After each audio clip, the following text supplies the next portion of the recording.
नमस्कार दोस्तों, आप सभी का स्वागत है आपके अपने channel RG English literature and grammar classes में। आज हम लोग करेंट अफेयर से रिलेटेड कुछ क्वेश्चंस को देखेंगे जो आपको आज का तारीख 24/1/2025 के टॉप 10 इम्पोर्टेंट आपको करेंट अफेयर्स हैं। तो देर ना करते हैं, स्टार्ट करते हैं। यदि आपको इस चैनल पर आपको अच्छा लगे, आपको कुछ पसंद आए तो इसे लाइक, सब्सक्राइब, शेयर जरूर कीजिएगा।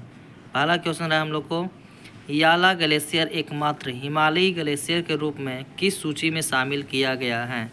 याला ग्लेशियर एकमात्र हिमालयी ग्लेशियर के रूप में किस सूची में शामिल किया गया दोस्तों? तो इसका आंसर होगा हम लोग को वैश्विक ग्लेशियर हताहत सूची। तो हमारा दोस्तों देख लिए पहला आंसर क्या हो जाएगा, वैश्विक ग्लेशियर हताहत सूची होगा हम लोग को। सेकेंड क्वेश्चन हम लोग का है कि AI रेडीनेस असेसमेंट मेथोडोलॉजी पर 2 दिनों का परामर्श कहाँ आयोजित किया गया? तो ये 2 दिनों का सर बाबू आपको क्या कहा जाए, आयोजित किया गया बेंगलुरु में हम लोग को।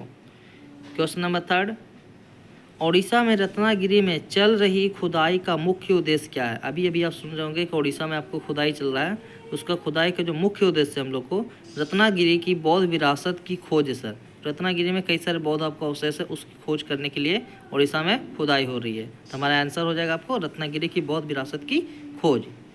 क्वेश्चन नंबर 4 की ओर बढ़ते हैं।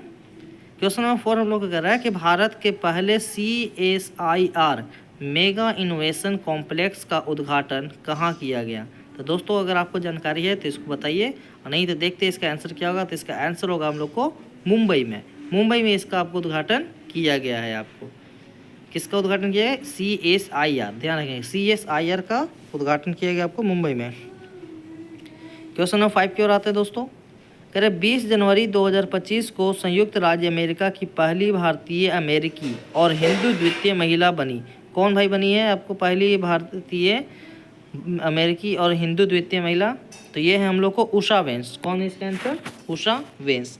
आते हैं दोस्तों हम लोग अगले क्वेश्चन की ओर। भारत की पहली इलेक्ट्रिक वर्टिकल टेक ऑफ और लैंडिंग एयर टैक्सी का नाम क्या है? तो दोस्तों इसका नाम है शून्य। उस टैक्सी का नाम क्या है? शून्य दोस्तों। नेक्स्ट क्वेश्चन 7 की ओर आते हैं। US टारगेट AI प्रोजेक्ट मुख्य रूप से किस पर केंद्रित है? तो दोस्तों जैसा कि आपको क्वेश्चन से ही दिख रहा है हम लोग को कि भाई ये AI प्रोजेक्ट है, तो सीधी सी बात है हम लोग को आपको AI संरचना का विकास करेगी, या आपको उत्तम AI संरचना का विकास करेगी, इसका आपका टारगेट है इसका। नेक्स्ट क्वेश्चन, 2025 से 26 विपणन सत्र के लिए कच्चे जूट के लिए MSP में कितनी वृद्धि की गई है? दोस्तों यदि आपको पहले MSP के बारे में जानकारी नहीं है तो हम उसके बारे में बता दें कि MSP आपको सरकार के द्वारा आपको न्यूनतम आपको खरीद, आपको उसका बिक्री का, आपको खरीद बिक्री का एक आपको मूल्य होता है। यदि आपको कोई चीज़ का उत्पादन कर रहे हैं तो आप उसको मिनिमम आपको इतना रेट पे उसको बेच सकते हैं। जैसे कि लिए मान लीजिए आपने जूट का ये आपको उत्पादन किया और बाज़ार में उसका रेट 2600 चल रहा है या उससे कम चल रहा है, तो आप उसको सरकार मान को चलो यही उसको MSP 2000 है, तो आप उसको कम से कम 2000 पर बेच सकते हैं। यदि कोई 2000 से आपको नीचे लेना चाहे तो आप चाहें तो उसको सरकार को बेच सकते हैं। इस चीज़ को हम लोग MSP कहते हैं। तो अभी हाल ही फिलहाल में आपको सरकार ने, हम लोग को भारत सरकार ने आपको जूट के लिए MSP को बढ़ा दिया है। तो चलिए देखते हैं कितना प्रतिशत जूट को बढ़ाया है भाई। तो 315 रुपये हम लोग को बढ़ा दिया है। कितना बढ़ा दिया हम लोग को MSP जूट का? 315 रुपये। नेक्स्ट क्वेश्चन हम लोग क्वेश्चन नंबर 9 कह रहा है कि 2050 तक रोगाणुरोधी प्रतिरोध के कारण होने वाली मृत्यु दर में कितने प्रतिशत वृद्धि होगी? दोस्तों जैसा कि देख रहे हैं आज के जो समय है, कई सारे आपको बीमारियों से आपको जूझते हुए इंसान बढ़ रहा है, और इसके लिए कई सारे मृत्यु दर को आपको आगे संभावित बढ़ते जा रहे हैं प्रतिशत।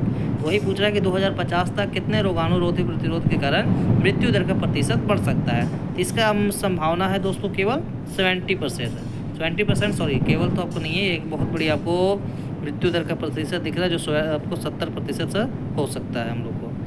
क्वेश्चन नंबर 10 और हमारे आपको आज की वीडियो का सबसे लास्ट क्वेश्चन, क्या भारत सरकार डायमंड इम्प्रेस्ड ऑथराइजेशन योजना कब लागू होगी? तो दोस्तों ये आपको योजना जो है आपको भारत सरकार के द्वारा 1 अप्रैल 2025 को लागू होगी। जी हाँ दोस्तों, अभी तक ये लागू नहीं हुई है, ये आपको 1 अप्रैल 2025 को लागू होगी। और इसी तरह से आपको डेली करंट अफेयर्स को जानकारी के लिए आप हमारे चैनल से जुड़े। यदि आपको पसंद आया हो इस वीडियो को लाइक, सब्सक्राइब और शेयर जरूर करें। आपका धन्यवाद। जय हिंद।